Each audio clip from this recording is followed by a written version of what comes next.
Before going to the third quarter news conference, we'll take our regular look at the financial results.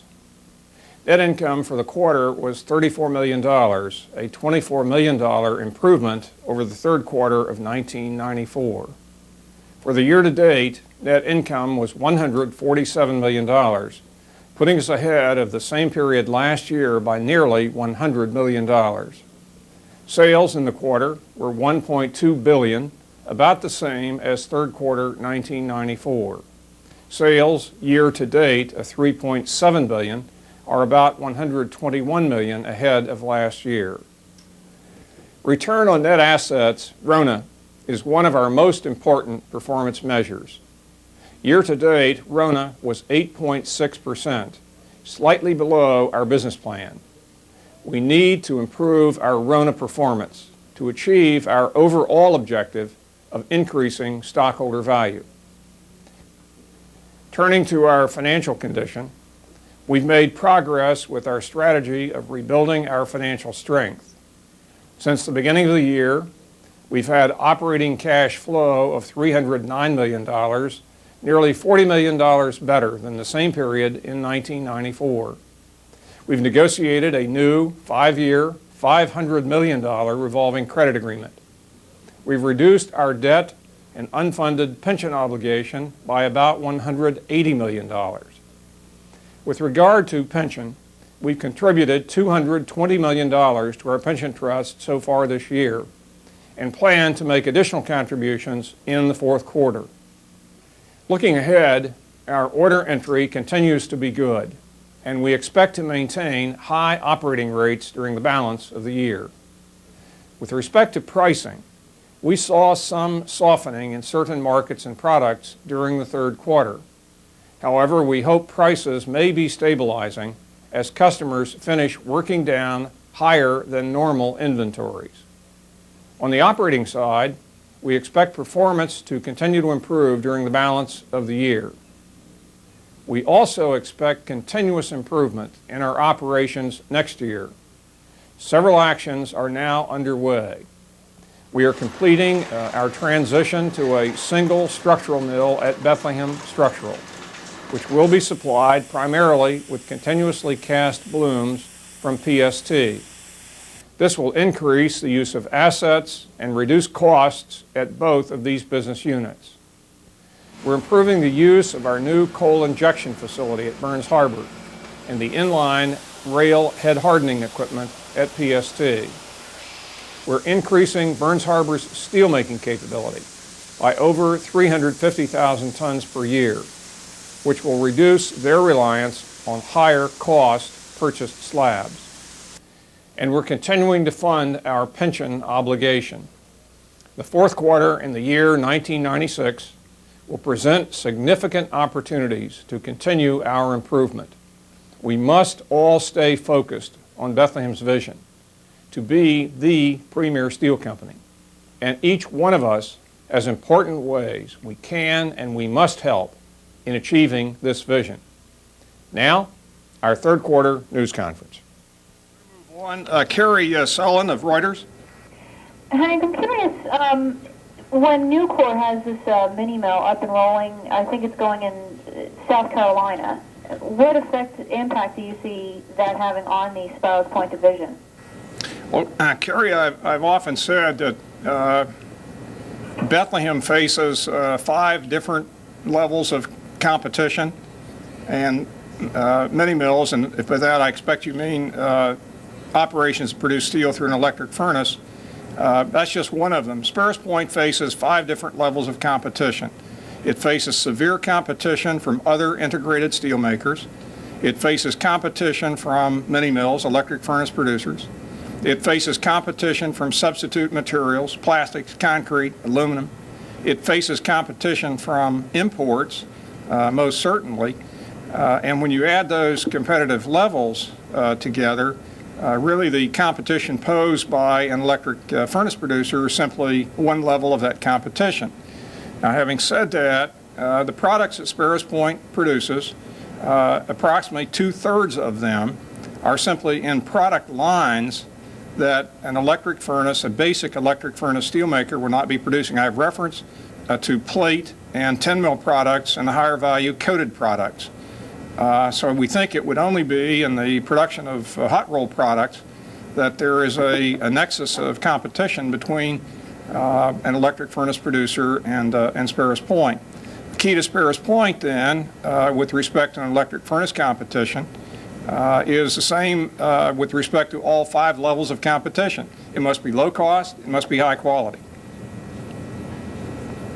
Tom Balseric, Metal Bulletin. Tom? Yeah, Hank, we've been hearing a lot about falling steel prices from, say, the second quarter on, but your results and those of your competitors are still pretty good. How do you explain that? That there are different customers in different markets and different pricing relationships by different companies with different customers in different markets, Tom. It's the best example I know that trying to generalize about pricing shows the complexity of our business and in some respects the very complexity of our own company. We believe that prices, let me talk generally now, prices for Bethlehem 1995 versus 1994 will be approximately 5 or 6%, Gary and Dave, 5%, about 5% improved 95 over 94. But having said that, we're still trying to get back to levels that we were at in 1989, and if there is an inflation factor, which there should be built in, we're in some areas not back to those price levels of some 5 or 6 years ago. There are 2 kinds of contracts, Tom. You especially know this. There are short-term contracts for steel products and the delivery of them, and long-term contracts. There seems to be more activity, more price competition in the short-term contracts, less than 3 to 6 months. What, David, is our timeline for a longer-term contract? 6 months or more. 6 months or more. So the short-term contract, some people refer to that, Tom, as a spot market. I think that's a misnomer. When you sell steel, it is by contract, and it's a question of the term of the contract. So I like to just call them short-term and long-term. I think there's been particular activity in the short-term market, though. And the price competition seems to be different in the different product categories. It's different in hot rolled and cold rolled and coated, and to some extent even in plate. Matt Doherty of Bloomberg. Are you seeing legitimate signs that automotive orders are indeed picking up beyond the normal third quarter to fourth quarter uptick? The answer for Bethlehem is yes, but again, it's difficult to generalize for the entire industry based on the experience of one company. Automotive contracts are long-term contracts for specific steel, for specific parts, for specific automobiles. If you're fortunate to be a supplier to companies whose cars are in great demand, you simply will be doing better. And I believe, Dave Post, that we're fortunate to be on a number of vehicles that are popular cars in the auto and light trucks today in the automobile marketplace, the automotive marketplace. So we are seeing some helpful improvement in our long-term contract demand.